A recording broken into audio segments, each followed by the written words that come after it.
Welcome back to the Lux Veritatis channel, everybody. I'm Kenny Burchard, and as you can see, Dave Armstrong, Catholic apologist and author, is with me today talking to us about something that he has written about. We'll tell you about his books in just a second, but today we're talking about other people's books, namely those by C.S. Lewis and J.R.R. Tolkien. And these are literary giants. All of us know their stories, but what we might not know is how their stories may never have seen the light of day were it not for their friendship. And I think that's really interesting, Dave, and I'm excited that we're going to be talking about that together today. But before we turn Dave loose, a couple of housekeeping items here. First, like this video, please help us grow this channel, and please subscribe. We are nearly up to 1,800 subscribers as this episode goes out. Please leave a comment. Tell us how much you love these authors, your favorite book, something about them that is meaningful to you, or ask a question, and we are happy to dialogue with you in the comments. Please share this video on your social media, and if you're able, click the super thanks button and support our channel, or you can leave a tax-deductible gift and support us through Bridge Builders International. In any case, get involved in this video and in this channel. Dave, great to see you. Good to see you through the screen. I want to show everybody behind you something that's really interesting. I think I can do it this way. To your left, our right on the screen are a couple books, Tolkien and C.S. Lewis books, and you have written about these among your 53 or 4 or however many it is books that you have written. Tell us about these books and why these guys are interesting to you. Well, the Tolkien book is about, or by Humphrey Carpenter, which it's a biography. I think I quote it once or twice in the presentation. And then Alistair McGrath, he's a Protestant historian, scholar. It's a biography of Lewis, and I quote him. Just as a note, Lewis has been my favorite author since 1977. So I absolutely love all his stuff. I think Newman and Chesterton might almost be tied now, but all those years I've loved his work. And I used to have, another bit of trivia, used to have one of the biggest websites about him online, but I stopped maintaining that because it's a lot of work. I would try to get all the links I could find. Just like before Google, pages like that actually help people to do research. Now they just go to Google. But I had one of the biggest. Right. Occasionally people would mention it, like Christianity Today magazine mentioned it once, I think. Yeah. So, well, we'll put some links up so that people can see some of what you've written online. Yeah. And around our house, there's a good amount of real estate on the bookshelves taken up by both of these guys, and I think that would probably be true for a lot of people. Well, I'm looking forward to working through this. You've provided a really great outline of everything that we're going to go through today. Kind of a dialogue of sorts between these two authors. A lot of quotes that you've found. And we're going to do this kind of playing the parts, as it were, of both authors. I'll read the parts of Mr. Tolkien, and you'll read the parts of Mr. Lewis. And I'm really looking forward to this. How should we jump in? Well, I'll do a little introduction saying about these men, or Tolkien. He lived from 1892 to 1973. He's a professor of linguistics and the history of texts and words at Oxford. Was author of The Hobbit and the 3-volume fantasy The Lord of the Rings. The latter is perhaps the most popular and best-selling book of the last 70 years. And Tolkien's influence as the father of modern fantasy is seen in the recent movies based on these works. C.S. Lewis, most people know him too, 1898 to 1963. He died the same day Kennedy died, by the way. Great Anglican apologist, author of books like The Problem of Pain and the Screwtape Letters, and the fantasy series Chronicles of Narnia. Was very good friends with Tolkien at Oxford, and the two were key members of the famous literary discussion group known as the Inklings. Tolkien also played a very important role in Lewis's return to Christianity in 1931. Here's how Tolkien expressed it. I have never had much confidence in my own work, and even now, when I'm assured, still much to my grateful surprise, that it has value for other people, I feel diffident, reluctant, as it were, to expose my world of imagination to possibly contemptuous eyes and ears. But for the encouragement of CSL, I do not think that I should ever have completed or offered for publication The Lord of the Rings. 3 months earlier, here's what he said. The unpayable debt I owe to him was not influence, as it is ordinarily understood, but sheer encouragement. He was, for long, my only audience. Only from him did I ever get the idea that my stuff could be more than a private hobby. But for his interest and unceasing eagerness for more, I should never have brought The Lord of the Rings to a conclusion. Wow. Anglican historian Alistair McGrath noted, every writer needs encouragement to write, both in terms of discernment of possibilities and getting the job done. Tolkien had the same problem. He was a man of immense creativity, who nevertheless needed someone to affirm him in what he was writing, and more important, persuade him to finish it. Lewis showed considerable personal commitment to encouraging Tolkien in his literary endeavors. Lewis mentioned that he had visited Tolkien at his home in December 1939 and recorded that we had a very pleasant evening reading our recent chapters to each other, his from his new Hobbit and mine from the problem of pain.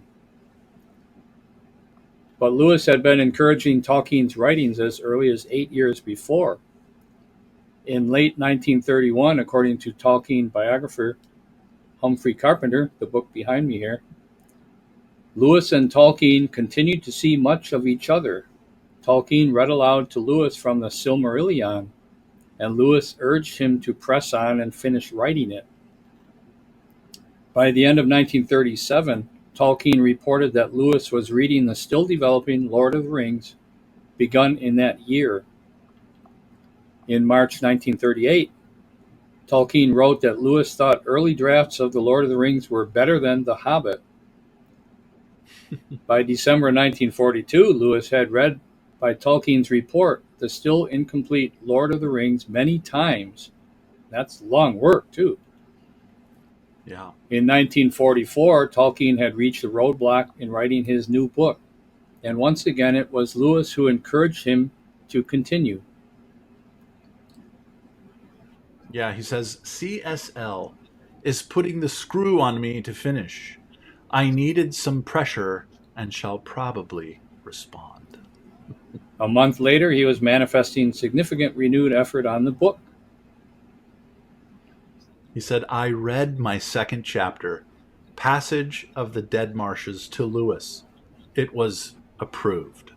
Oh, it's good to get encouraged like that. He said I could write. Yeah. He read another chapter to Lewis 11 days later. Then a week after that, he happily announced, I completed my fourth new chapter, which received fullest approbation from CSL. 12 days later, he wrote this. I worked very hard at my chapter. It is most exhausting work. I wrote and tore up and rewrote most of it a good many times, but I was rewarded this morning as both CSL and CW, that's Charles Williams, thought it an admirable performance, and the latest chapters the best so far. Gollum continues to develop into a most intriguing character.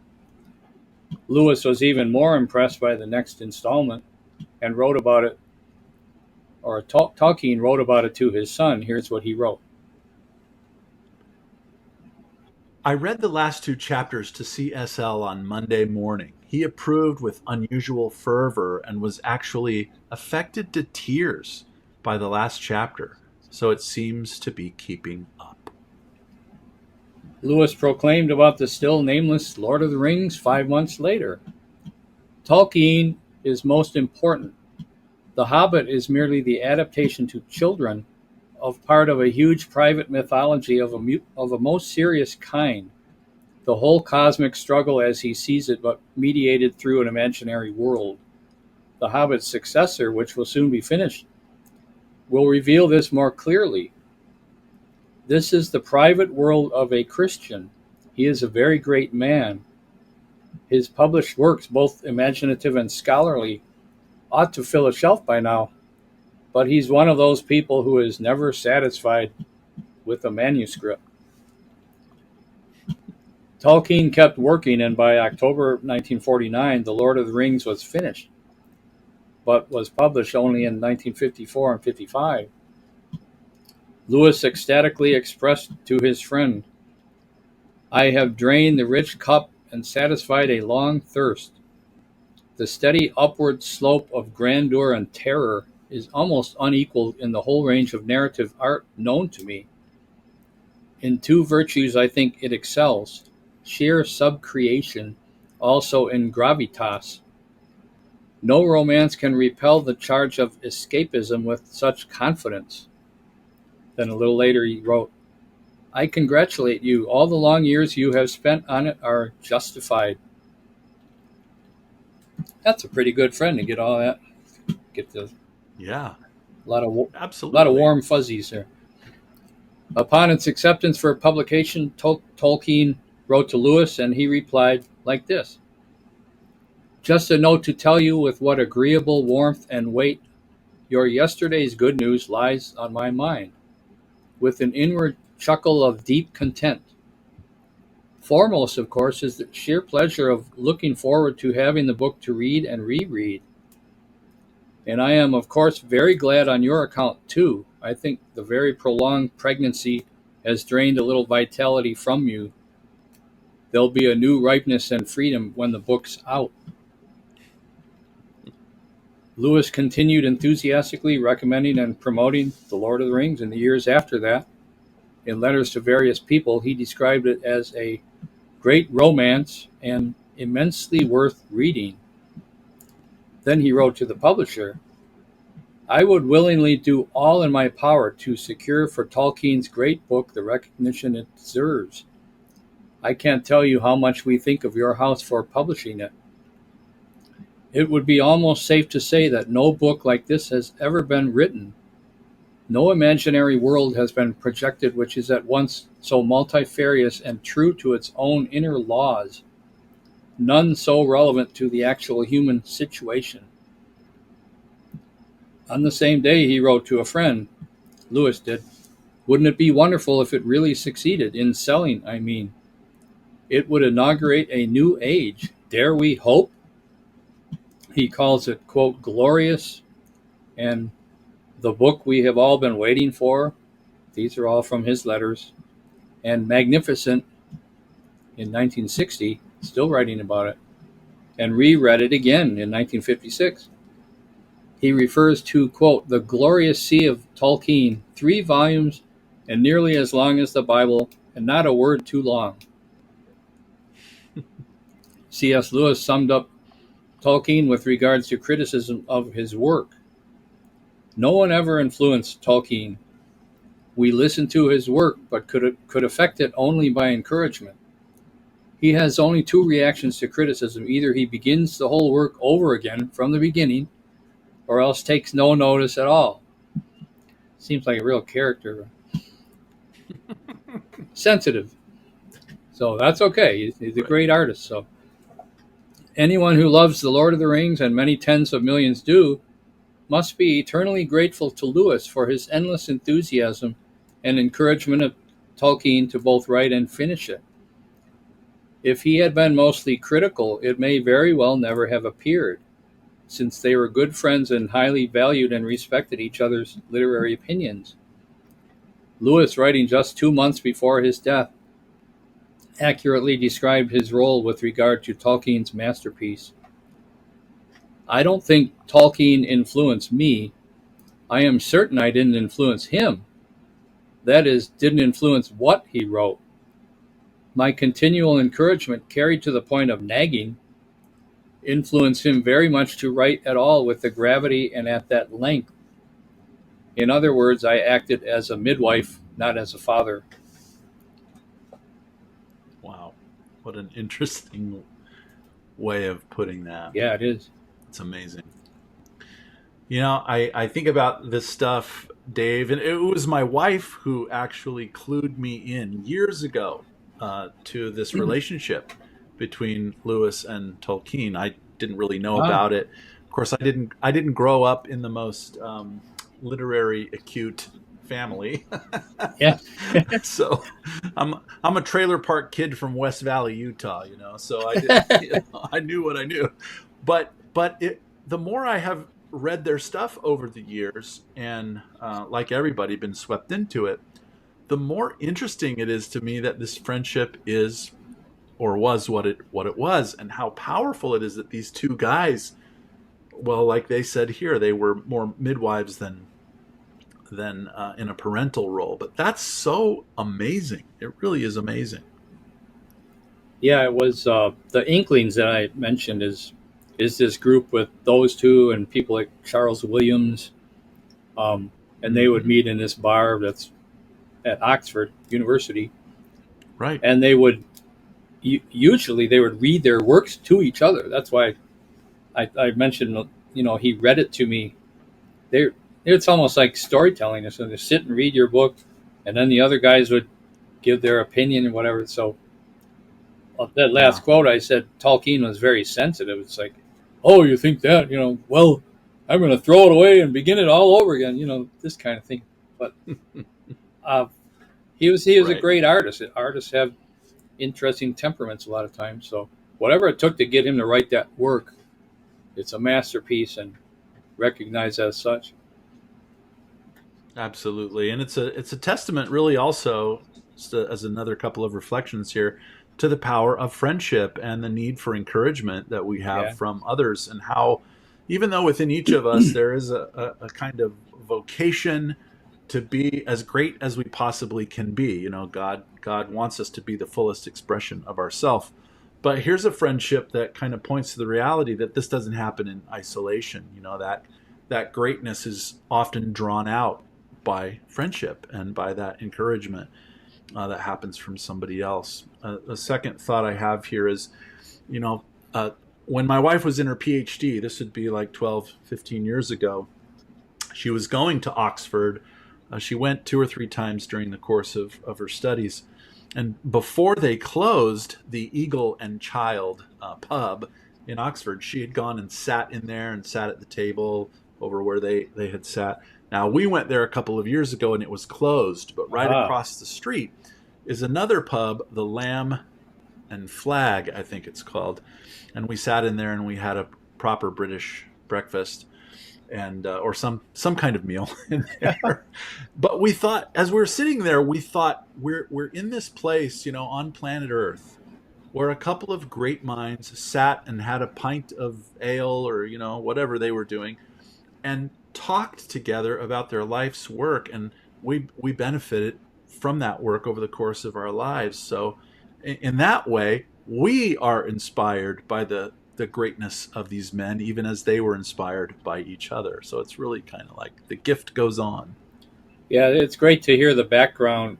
It's like when you have a DVD of a movie, you watch the movie, and then they always have the making of so and so, and we love those because Right. it gives it a whole different perspective. This is how we made it, and what we went through to get Yeah. to the end, which is a lot in a movie.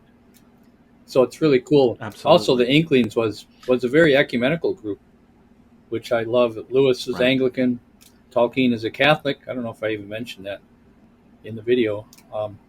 So they were. Right. It was very, very much open mindedness, or they were friends, and that's Absolutely. like I said in my other video about C.S. Lewis, that he said that through friendship is the only way we're going to overcome ultimately all our differences, that we fight about, Catholics and Protestants. You have to become friends.